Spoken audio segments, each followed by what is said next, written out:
আসসালামু আলাইকুম ওয়া রাহমাতুল্লাহি ওয়া বারাকাতুহু। Welcome back to unique English family. আশা করি সকলে ভালো আছেন, আমিও ভালো আছি আপনাদের দোয়াতে এবং আল্লাহর অশেষ রহমতে, বাই দ্য গ্রেস অফ আল্লাহ।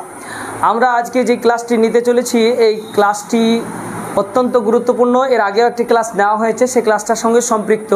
যেহেতু রাইট সাইডটা ক্লাস নেব বলেছিলাম, সেই ক্লাসটি সময়ের সংকীর্ণতার কারণে সেই ক্লাসটি পূর্ণাঙ্গতা দিতে পারিনি। তাই আজকে সময়ের সংকীর্ণতাকে দূর করে আজকে একটাই সাইডে ক্লাস স্ট্রাকচারলি সেই ক্লাসটাকে সুন্দর করে আজকে আরও সুন্দর করে বোঝানো এবং আরও সুন্দর করে ক্লাসটাকে করার চেষ্টা করব। এবং আমার ক্লাস থেকে আপনি ক্লাসে থাকবেন, কিছু শিখতে পারবেন না তা হবে না। কমসে কম ক্লাসের ভিতরে যেটুকু আলোচনা করছে এতটুকুও শিখতে পারবেন। বাড়তি নিজের থেকে বানাতে যদি নাও পারেন তবে ওটা ভুল কথা। আপনি যদি আমার ক্লাসে থাকেন এবং অবশ্যই বাড়তি অনেক বাক্য, যে অনেকে একটা দাবি থাকে যে একটা এমন জিনিস শিখিয়ে দেন যে যেই শিক্ষার দ্বারাতে আমি বাড়তি আরও অনেক কিছু আমি নিজে বানাতে পারবো।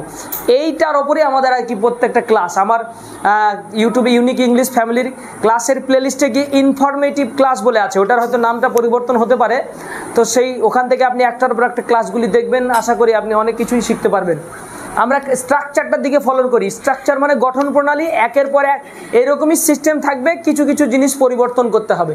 অর্থাৎ V1 এরপরে আমরা প্লাস দেখতে পাচ্ছি মাই, আওয়ার, হিজ, হার, দেয়ার, করিমস, ফাতিমাজ। এই প্রত্যেকটা শব্দ র এর অর্থ প্রদান করে, প্রত্যেকটা শব্দ র এর অর্থ প্রদান করে। র অর্থাৎ মাই মানে আমার, আওয়ার মানে আমাদের, হিজ মানে তার, হার মানে তার, দেয়ার মানে তাদের, করিমস মানে করিমের, আর ফাতিমাজ মানে ফাতিমার। এই যে র, প্রত্যেকের র। তো র যখন শব্দের বাংলা অর্থ থাকে তখন তারপরে আর একটা এমন নাউন নিয়ে আসতে হয় যার দ্বারাতে র এর কাজটাকে পূরণ করতে পারে। তো আমার বলে থেমে গেলে তো হবে না। যেমন শো মাই, দেখাও আমার। শো মানে দেখাও, আর মাই মানে আমার। দেখাও আমার পূর্ণাঙ্গ পাওয়া গেল না, কথার মধ্যে টোটালি ফুল সেন্টেন্স কমপ্লিট হচ্ছে না। তো পূর্ণাঙ্গ সেন্টেন্সটাকে তৈরি করার জন্য আমাকে মায়ের পরে, আওয়ারের পরে যে র যুক্ত যে শব্দগুলি আমি আজকে নিয়েছি, এই শব্দের পরে একটা করে নাউন নিয়ে আসতে হবে। ব্যক্তিগত এখানে যেগুলো ভার্ব নিয়েছি, বাছাই একটু ভার্বগুলোকে আমাদেরকে বাছাই করতে হবে।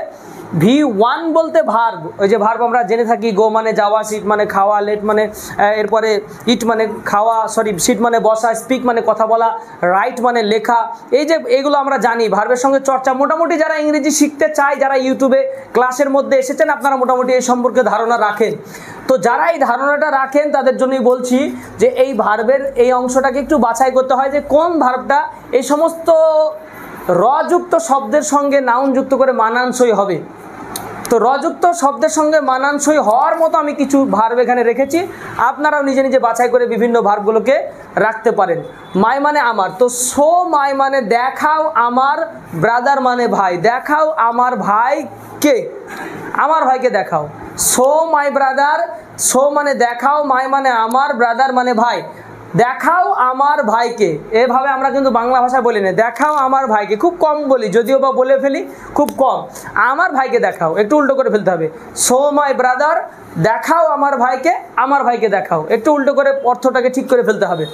শো মাই ব্রাদার, তাহলে এই হচ্ছে আওয়ার। আওয়ারের মানে কি বলেছি? আওয়ার মানে হচ্ছে আমাদের। আওয়ার মানে আমাদের, ঠিক একই জায়গায় আমি বলেছি V1 এর পরে এই অংশগুলো আপনি যেহেতু এখানে কমা দেওয়া হয়েছে, অর্থাৎ এটাও নিতে পারেন, এটাও নিতে পারেন। তো আওয়ার শব্দটি আমরা এখানে নিব। শো আওয়ার ব্রাদার, আমাদের ভাইকে দেখাও। শো আওয়ার ব্রাদার মানে আমাদের ভাইকে দেখাও। শো হিজ ব্রাদার, তার ভাইকে দেখাও। হিজ মানে তার। শো হার ব্রাদার, তার ভাইকে দেখাও। আমরা এখানে কিন্তু অর্থগুলো বাংলায় লিখিনি, স্মরণ মুখস্থ করার চেষ্টা করুন। যত বেশি সহযোগিতা করব তত আপনি দুর্বল হবেন, অলস হবেন। সেক্ষেত্রে কিছু মুখস্থ করতে হবে। শো মাই ব্রাদার, আমার ভাইকে দেখাও। শো আওয়ার ব্রাদার, আমাদের ভাইকে দেখাও। শো হিজ ব্রাদার, তার ভাইকে দেখাও। শো হার ব্রাদার, তার ভাইকে দেখাও। শো দেয়ার ব্রাদার, তাদের ভাইকে দেখাও। শো করিমস ব্রাদার, করিমের ভাইকে দেখাও। কোনো একটা জিনিস দেখানোর ব্যাপারে জিজ্ঞেস করছেন বা বলছেন, তখন আপনি বলছেন এটা আমার দ্বারা হবে না, এটা করিমের ভাইকে দেখাও, করিমস ব্রাদার। এরপরে বলছেন ফাতিমাস ব্রাদার, শো ফাতিমাস ব্রাদার, ফাতিমার ভাইকে দেখো। অর্থাৎ এই জায়গায় করিমের জায়গায় পৃথিবীর যত ছেলের নাম আছে সব ব্যবহার করবেন, একটা অ্যাপোস্ট্রফি নেবেন, এস নেবেন, তাহলে রয়ের অর্থ দেবে। করিমস, আবদুল্লাজ, ঠিক আছে, রহিমস, এইভাবে যত নাম আছে সব নামের সঙ্গে ব্যবহার করবেন। রামস, রহিমস যা আছে এইভাবে। ফাতিমাজ, আয়েশাজ, খাদিজাজ, এরকম টাইপের উচ্চারণ হবে। ঠিক একই রকম আর একটা ভার্ব নেওয়া হয়েছে। তো এই মাই ব্রাদার, আমরা তো ভাবছি হয়তো তাহলে ব্রাদার দিয়ে আবার বানাতে হবে নাকি। শো মাই ব্রাদার, আমার ভাইকে দেখাও, না বলে শো মাই ফাদার, আমার বাবাকে দেখাও। ব্রাদারটা চেঞ্জ করবো আমরা, কারণ এখানে এই নাউনের অংশটা ব্যক্তি নাউন আমরা নিয়ে আসার চেষ্টা করব। ব্যক্তি নাউন যেগুলো মানুষ নাউন, যেমন মানুষ, তো ব্রাদার একটা মানুষ। তো শো মাই ব্রাদার, আমার ভাইকে দেখাও। শো মাই সিস্টার, আমার বোনকে দেখাও। শো মাই ফাদার, আমার বন্ধু, আমার বাবাকে দেখাও। শো মাই ফ্রেন্ড, আমার বন্ধুকে দেখাও। শো মাই ফ্রেন্ড, আমার বন্ধুকে দেখাও। আমরা যদি একটু এই কথাটাকে যদি একটু বাড়াবো মনে করি, ইন্টারেস্টিং করবো মনে করি, আর একটু করা যেতে পারে। আমরা এটা জানি সবাই স্টুডেন্টরা, মাই ব্রাদার্স, মাই ব্রাদার তো হলোই হলো, আবার এখানে একটা এস দিলাম র করার জন্য বাংলা মানেতে। মাই ব্রাদার্স ফ্রেন্ড, এই যে মাই মানে আমার, একটা র, আবার এস যুক্ত, এরকম একটা চিহ্ন থাকে, তারপরে এস থাকলে আবার র দেয়। তো মাই ব্রাদার্স, আমার ভাইয়ের বন্ধু। শো মাই ব্রাদার্স, আমার ভাইয়ের বন্ধু, এই পর্যন্ত। শো মাই ব্রাদার্স মানে আমার ভাইয়ের বন্ধুকে দেখাও। শো মাই ব্রাদার্স ফাদার, আমার ভাইয়ের বাবাকে দেখাও। আমার ভাইয়ের বাবা মানে আমারও বাবা, তাই না? একই ব্যাপার, মাই ফাদার না বলে আমার ভাইয়ের বাবা। অনেক সময় আমরা কথা উল্টে করে বলি, অনেক সময় কথা উল্টো বলি না, তুমি কোথায় যাবা, আমাকে যেমন কেউ জিজ্ঞেস করে, আমি বলি আমার শ্বশুরের বিহাইয়ের বাড়ি যাবো। তার মানে কোথায় যাবো? আমার বাড়ি যাবো। আরে আমার বাড়ি যাবো বললি তো হয়, শ্বশুরের বিয়ের বাড়ি যাবো বলা কি দরকার? ঠিক ওরকম। তো লম্বা করে যদি র ব্যাপার বলা থাকে না, তখন আমরা এইভাবে বলি মাই ব্রাদার্স ফ্রেন্ড, আমার ভাইয়ের বন্ধুকে। তো মাই ব্রাদার্স সিস্টার, আমার ভাইয়ের বোনকে। এইভাবে আমার ভাইয়ের শিক্ষককে, মাই ব্রাদার্স টিচার, একটা অংশ। এরকম আমরা যদি বড় করতে শুরু করি, পরের ব্যাপার, ওটা পরে যাচ্ছি। তো শো মাই ব্রাদার, আমার ভাইকে দেখাও। শো মাই সিস্টার, আমার বোনকে দেখাও। শো মাই ফ্রেন্ড, আমার বন্ধুকে দেখাও। শো মাই টিচার, আমার শিক্ষককে দেখাও। শো মাই ডক্টর, আমার ডাক্তারকে দেখাও। শো মাই ট্রেনার, আমার ট্রেনারকে দেখাও। শো মাই স্পিকার, শো মাই অফিসার, আমার অফিসারকে দেখাও। শো মাই স্যার, শো মাই পুলিশ অফিসার, এরকম যত ইচ্ছে। তো আমি কিন্তু মাইটা নিয়ে আলোচনা করছি। আমি যদি এখন সবগুলোর উদাহরণ দিতে যাই তো বুঝেন কত হবে। যেমন আমি যদি বলি শো মাই টিচার, আমার ভাইকে দেখাও।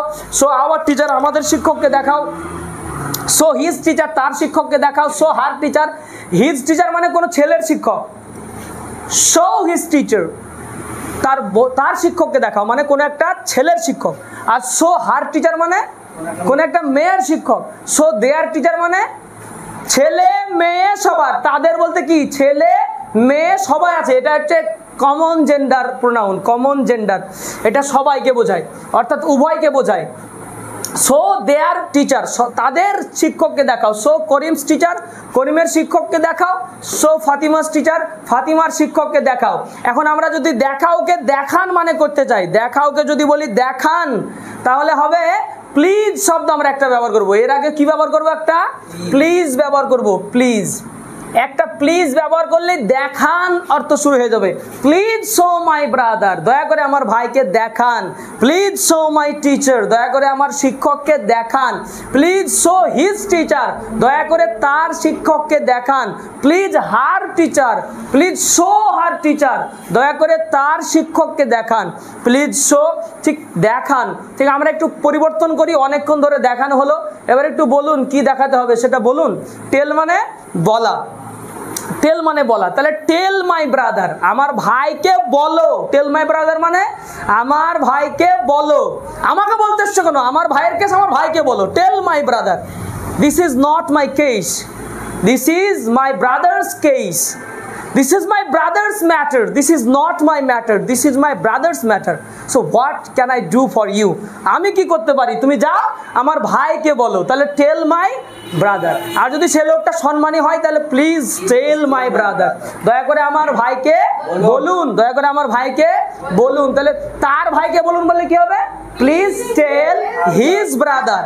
কোনো মেয়ের ভাইকে যদি বলুন বলি প্লিজ টেল হার ব্রাদার। যদি সবারই ছেলে মেয়ে তাদের ভাইকে যদি বলা হয় তাদের ভাইকে বলুন please tell their brother, their brother. যদি বলি করিমের ভাইকে বলো, আমার ভাইকে বলতে এসো না, করিমের ভাই করেছে ঝামেলা তুমি তাকে দেখে লাওগা, তাহলে কি হবে? Please tell Karim's brother. যদি বলি ফাতিমার ভাইকে বলো প্লিজ টেল ফাতিমাজ, ফাতিমাজ ময়াকার বর্গীয় জ মাজ হয়ে যাবে, মাস মাস না ফাতিমাজ। দয়া করে ফাতিমার ভাইকে বলুন। আমাকে বলছেন কেন? লম্বা করা যায়। আর যদি এখন এটাকে বলি আমার, দয়া করে আমার ভাইয়ের বন্ধুর বাবার বোনের খালাকে বলেন, অমুককে বলেন, আঙ্কেলকে বলেন, তাও করা যাবে এই বাক্যের দ্বারাতে, কোনো অসুবিধা নেই। একটা করে এস বসাবো, একটা করে এস র করা শেষ, একটা করে এস র এর অর্থ শেষ, কোনো অসুবিধা নেই। বুঝতে পারলো না? একটা করে এস র এর অর্থ শেষ, মানে মাই ব্রাদার্স আমার বন্ধুর ফ্রেন্ড, আমার মাই ব্রাদার্স ফ্রেন্ড আমার ভাইয়ের বন্ধু। আবার বন্ধুর যদি বলি তাহলে মাই ব্রাদার্স ফ্রেন্ডস ব্রাদার, আমার ভাইয়ের বন্ধুর ভাই। কি বাড়ছে না বাড়ছে না? তার বাবা ফাদার, তার মেয়ে, ঝামেলায় কত আরামসে বলেই চলে যাবো, কোনো অসুবিধা নাই, লাগাও না। একটা করে এস আর রয়ের অর্থ শেষ।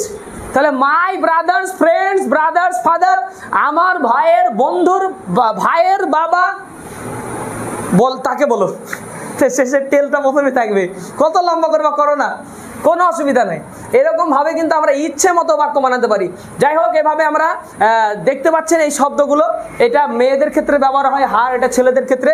গিভ মানে দাও, গিভ মানে দাও, এমনি তো দেওয়া, কিন্তু এখানে দাও অর্থে প্রকাশ পাবে, কোনো কাজ কিন্তু করতে বলা হচ্ছে এখানে। তাহলে সেন্টেন্সটা কি সেন্টেন্স? গ্রামাটিক্যাল ভাষায় এই সেন্টেন্সকে কি বলা হয়? ইম্পারেটিভ সেন্টেন্স, ইম্পারেটিভ সেন্টেন্স, অর্থাৎ আদেশ সূচক বাক্য। প্লিজ লাগালে অনুরোধ হয়ে যাবে, ডোন্ট লাগালে নিষেধ হয়ে যাবে। ঠিক একই কাজ এতক্ষণ ধরে যা বলছিলাম, তার আগে একটা প্লিজ যেমন লাগানো হয় তেমনি একটা কি লাগানো যাবে? ডোন্টও লাগানো যাবে। Don't show me, don't show my brother, আমার ভাইকে দেখায়ও না। Don't show, don't tell my brother, আমার ভাইকে বলো না, তোমার ভাইকে বলো গা, তোমার ভাইয়ের দোষ এটা, আমার কোথায় দোষ? ডোন্ট টেল মাই ব্রাদার, আমার ভাইকে বলো না। আমার বাবাকে বলো না, ডোন্ট টেল মাই ফাদার। আমার বন্ধুকে বলো না, ডোন্ট টেল মাই ফ্রেন্ড। কি কঠিন জিনিস? খুবই ইজি জিনিস। ঠিক এরকম আমার ভাইকে দাও, গিভ মাই ব্রাদার, দয়া করে আমার ভাইকে দেন, প্লিজ গিভ মাই ব্রাদার, আমার ভাইকে দিও না, ডোন্ট গিভ মাই, আমাদের ভাইকে দিও না, our brother, don't give our brother, তার ভাইকে দিও না, দয়া করে যদি বলি প্লিজ, দয়া বলছি না আমি, দিও না তার ভাইকে, don't give his brother, don't give her brother, ওকে, তাদের ভাইকে দিও না, don't give their brother, করিমের ভাইকে দিও না, don't give করিমস brother, আব্দুল্লাহর ভাইকে দিও না, don't give আব্দুল্লাহ's brother, ঠিক। অভিজিতের ভাইকে দিও না, ডোন্ট গিভ অভিজিৎস ব্রাদার। এরকম লাভ মানে ভালোবাসো, এমনি লাভ মানে ভালোবাসা, কিন্তু লাভ মানে ভালোবাসো, লাভ মাই ব্রাদার, আমার ভাইকে ভালোবাসো। তুমি তো এক নম্বরের শয়তান লোক, তোমার ভাই, তোমার বড় ভাই আছে, তোমার ভাবিকে গিয়ে বলছো তুমি তো আমার ভাইকে ভালোই বাসো না, একটু ভালোবাসার চেষ্টা করো, try to love my brother. তো লাভ মাই ব্রাদার, আমার ভাইকে ভালোবাসো, লাভ মাই সিস্টার, আমার বোনকে ভালোবাসো, লাভ মাই কান্ট্রি, আমার দেশকে ভালোবাসো, লাভ মাই কান্ট্রি মানে কি? আমার দেশকে ভালোবাসো, লাভ মাই ভিলেজ, আমার গ্রামকে ভালোবাসো, এইভাবে আমার গ্রামকে ভালোবাসো। ঠিক একই রকম ভাবে পুরোটা আমরা বলতে পারবো, love my brother, love his brother, তার ভাইকে ভালোবাসো, লাভ হার মাদার, তার মাকে ভালোবাসো, লাভ দেয়ার মাদার, তাদের মাকে ভালোবাসো, লাভ দেয়ার, লাভ করিমস মাদার, করিমের মাকে ভালোবাসো। এক কথায় আমরা ভালোবাসা শব্দ, ভালোবাসাটাকে ভালোবাসো হয়ে যাবে, ভালোবাসো, অসুবিধা নাই। তো এটা যেহেতু হুকুম করা হচ্ছে আদেশ, তাই please love my brother, please love my mother, please love her brother, please love her sister. একদম ইজি বাক্য, ইজি ইজি ইজি, থাকতে হবে busy, automatically English will be easy. Respect মানে সম্মান করো, রিসপেক্ট মাই, রিসপেক্ট এতদিন শুনে আসছি কি রেসপেক্ট। হ্যাঁ, রেসপেক্ট বললে যে ভুল হয়ে যাচ্ছে, অর্থই দাঁড়াচ্ছে না এমন নাই, এমন কিছু ব্যাপার নাই। এখন আবার ইউটিউবে কিছু জিনিস চালু হয়েছে, এইটাই বলতে হবে, খেই। হ্যাঁ, যেই খেই, এল এম এন ও ফি। আচ্ছা, মেনে নিচ্ছি তোমার কথা, কিন্তু ঘটনা হলে এর মানে এই নয় যে পিটা একদম ভুল, এর মানে এই নয় যে কেটা ভুল, আগের থেকে যে মানুষগুলো বলে আসছে এটা নয়। তবে উচ্চারণের আমাদের পার্থক্য কিছু করতে হবে, যেভাবে বলা দরকার সেভাবে বলতে হবে, যেখান থেকে বের করা দরকার সেভাবে। তো রিসপেক্ট, সঠিক উচ্চারণটা যদি আমরা গুগলে আর এটাকে আমরা ট্রাই করি, চেক করি, তাহলে দেখতে পাবো রিসপেক্ট বলছে। তাহলে রিসপেক্ট মানে শ্রদ্ধা করা। রেসপেক্ট মাই টিচার, আমার শিক্ষককে শ্রদ্ধা করো। রেসপেক্ট আওয়ার টিচার, আমাদের শিক্ষককে শ্রদ্ধা করো। রেসপেক্ট হিজ টিচার, তার শিক্ষককে সম্মান করো। রেসপেক্ট হার টিচার, তার শিক্ষককে সম্মান করো। এই হার টিচার মানে কোনো একটা মেয়ের শিক্ষক। ওকে, রেসপেক্ট করিমস টিচার, করিমের শিক্ষককে সম্মান করো। প্লিজ রেসপেক্ট মাই টিচার, দয়া করে আমার শিক্ষককে সম্মান করো, শ্রদ্ধা করো, শ্রদ্ধা করো। প্লিজ রেসপেক্ট মাই কান্ট্রি, আমার দেশকে শ্রদ্ধা করো, আমার দেশকে শ্রদ্ধা করো। প্লিজ রেসপেক্ট আওয়ার কান্ট্রি, আমাদের দেশকে শ্রদ্ধা করো। এইভাবে আমাদের ইচ্ছে মতো এই জায়গাটাই কিছু বাছাই করা ভার্ব আমাদের আনার চেষ্টা করতে হবে। যদি আমরা বলি ইট, দেখো বাছাই করতে বলছি কেন, যদি আমরা বলি যে ইট, এবার দেখো ইট মাই ব্রাদার, আমার ভাইকে খাও, হবে তো নাকি? ইট মাই ব্রাদার বলে আমার ভাইকে খাও বললে হবে? খাওয়াবের অর্থ তো করা যাবে না, তাহলে কি হবে? ইটের বদলায় কিছু আছে, অন্য একটা ভার্ব, খাওয়াও, আমার ভাইকে খাওয়াও বলা যেতে পারে। Feed my brother, feed my brother মানে আমার ভাইকে খাওয়াও। এই যে এটার মতো শো মানে যেমন দেখাও, তেমনি ফিড মানে কি? খাওয়াও। অ্যালাউ মাই ব্রাদার, আমার ভাইকে অনুমতি দাও। অ্যালাউ মাই ব্রাদার মানে আমার ভাইকে অনুমতি দাও। তো বাছাই হতে হবে। ইট মাই ব্রাদার মানে আমার ভাইকে খাও হয়ে যাবে, সমস্যা। আমার টাকাটা তুমি নাও বলতে পারো, টেক দিয়ে বলা যেতে পারে, টেক অসুবিধা নাই। আমার টাকাটা নাও, টেক মাই মানি, আমার টাকাটা, টেক মাই মানি, আমার টাকাটা নাও। আমার ক্লাসটা নাও, টেক মাই ক্লাস। আমার সালাম নাও, টেক মাই সালাম, টেক মাই সালাম, আমার সালাম নাও। ঠিক এরকম। তো ইট, আচ্ছা ইট দিয়ে বলা যাবে না, ইট দিয়ে বলা যাবে আমার আপেলটা খাও, ইট মাই অ্যাপেল, এমন শব্দ বলতে হবে। ইট মানে দেখা যাচ্ছে খাওয়া, তো খাওয়া তো মানুষকে তো খাওয়া যাচ্ছে না, তো মায়ের পরে এমন একটা শব্দ আনতে হবে যে শব্দটা খাওয়ার যোগ্য। ইট মাই অ্যাপেল, আমার আপেলটা খাও। আমার এই যে আমার একটা চকলেট এনেছি, চকলেটটা খাও, ইট মাই চকলেট। আমি খাবো না, I will not it now, it my chocolate please, এরকম টাইপের একটা ব্যাপার থাকবে। তো ভার্ব তো সবই হবে, কিন্তু কার সঙ্গে কি বাছাই করতে হবে এটা একটা ব্যাপার। বাই মানে কেনা, বাই মানে কি? কেনা। তাহলে বাই মাই ব্রাদার, আমার ভাইকে কিনো। একটা জামানা, একটা যুগ ছিল যেমন কিনাকিনি জামানা ছিল, তখন মানুষকে কেনা হতো। কৃতদাসের জামানা, কৃতদাসের একটা যুগ ছিল, এইজ ছিল, সেই ইন দ্যাট এইজ এটা তুমি ইউজ করতে পারতে, you could use in that time, but now you can't use it. Buy my brother, আমার ভাইকে কিনে নিন, হবে না এটা। এখন বাই মাই পেন, আমার পেনটা কিনো, পেন বলা যাবে। ব্রাদারের জায়গায় কি বলা যাবে? পেন বলা যাবে। দেখবা যে যেটা মানানসই হচ্ছে না, আমার মনে হয় সেটা ব্যক্তি দিয়ে যদি মানানসই না হয়, তাহলে বস্তু দিয়ে হয়ে যাবে। ভার্বের ব্যক্তি দিয়ে যদি না সম্ভব হয়, বস্তু দিয়ে হয়ে যাবে। রাইট মাই ব্রাদার, আমার ভাইকে লিখো, তাই হবে? রাইট হিজ ব্রাদার, তার ভাইকে লিখো। রাইট হিজ টিচার, তার শিক্ষককে লিখো, তাই হবে? হবে না। Right about my story, right about my history, আমার গল্প সম্পর্কে লিখো, অ্যাবাউট শব্দ ব্যবহার করে। সেটা যাই হোক, পরের কথাগুলো আমরা প্রিপোজিশনের ব্যবহারে যাচ্ছি না। আজকের স্ট্রাকচারের ওপর দাঁড়িয়ে আমি যেটুকু বললাম, একটা V1 মাই, আওয়ার, হিজ, হার, দেয়ার, করিমস, ফাতিমাস, এরকম টাইপের শব্দগুলো ব্যবহার করে তার সঙ্গে উপযুক্ত একটা নাউন নিয়ে, যারাই একটু লেখাপড়া একটু করেছেন, উপযুক্ত একটা নাউন ব্যবহার করে আরামসে ইচ্ছে মতো এই জায়গায় একটা ভার্ব ব্যবহার করবেন। আর এখান থেকে একটা করে নাউন, এখান থেকে একটা নেবেন, এই রয়ের অর্থ প্রদান করে একটা করে নেবেন, আর তার সঙ্গে একটা করে নাউন। রয়ের অর্থ প্রদান মানে র প্লাস একটা নাউন ইউজ করতে হবে। রয়ের অর্থ প্লাস একটা ওয়ার্ড থাকবে এই ধরনের, তার সঙ্গে একটা নাউন ইউজ করতে হবে। এটাই হচ্ছে ব্যাপার। খুবই ইজি ম্যাটার ছিল, খুবই একটা স্বাভাবিক ক্লাস ছিল, খুবই ইজি ক্লাস ছিল, যে যা আমাদের জন্য কোনোই কঠিন হয়নি। তো যা আশা করি ক্লাসটি দ্বারাতে কিছু শিখতে পারছেন। তবে আপনাদের কাছে আশা রাখবো যে আমাদের সঙ্গে থাকেন, চ্যানেলের সঙ্গে থাকেন, এবং খাস করে আমরা আপনাদের কাছে যেটা শেষ পর্যন্ত যে আবেদনটুকু রাখবো সেটা হলো কমেন্ট করা। আপনারা মন্তব্য করুন যে ক্লাসগুলি কেমন লাগে, ক্লাস থেকে কিছু শেখা যায় কি না, এই কমেন্ট এই আশাটুকুর জন্য, কারণ আপনারা আমাদের ক্লাস থেকে যাই হোক আমরা প্রারম্ভে হয়তো বেশি ভিউয়ার্স বেশি দর্শকদের পাচ্ছি না, বেশি অডিয়েন্সদের পাচ্ছি না। তো সেক্ষেত্রে যারাই আমাদের সঙ্গে এখন এই মুহূর্তে রয়েছেন, আপনাদের কাছে আমি একটি আশা আকাঙ্ক্ষা নিয়ে ক্লাসগুলি আপনাদের কাছে আপলোড দিচ্ছি এবং ক্লাসগুলি করার চেষ্টা করছি। তো সেই জন্য আপনাদের কাছে আমি যেই হিতাকাঙ্ক্ষী সেটা হলো একমাত্র আপনাদের মন্তব্যের অপেক্ষায় অপেক্ষিত। আজকের ক্লাসটি এখান থেকে ইতি করা হলো। আসসালামু আলাইকুম ওয়া রাহমাতুল্লাহি ওয়া বারাকাতুহু।